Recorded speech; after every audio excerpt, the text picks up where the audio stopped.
विमल बहुत परेशान था। उसे समझ में नहीं आ रहा था कि वो इस परिस्थिति से कैसे निपटे।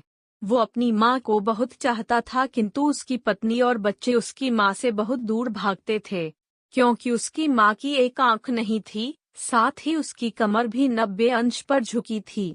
वैसे वह अपना काम सब खुद कर लेती है, किंतु फिर भी वो उसकी पत्नी और बच्चों के लिए हमेशा खटकती है।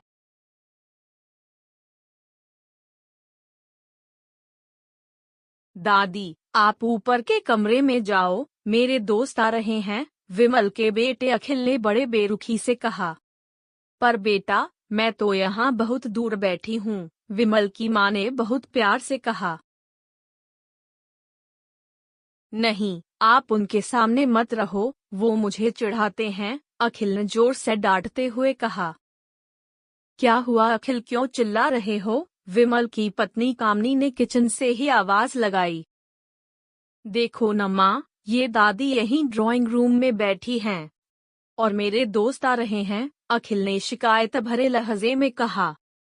माँ जी, आप ऊपर चली जाओ, क्यों हम लोगों को लजवाती हो? कामनी ने बेटे का पक्ष लेते हुए कहा। बेचारी सरस्वती चुपचाप उठकर जीने के सहारे ऊपर जाने लगी।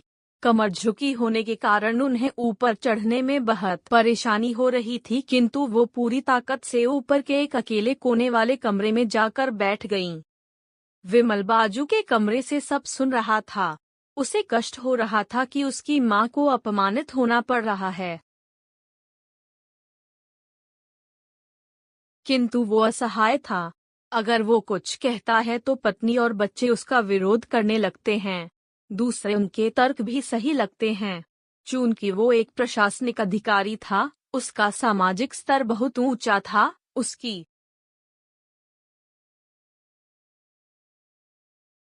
ससुराल भी एक उच्च घराने में थी। वह चुपचाप इस तरह हर दिन अपनी माँ को अपमानित होते देखता रहता था। रात को विमल की पत्नी ने कहा, देखो जी, अब कुछ करो। कल कलेक्टर साहब की पत्नी आई थी।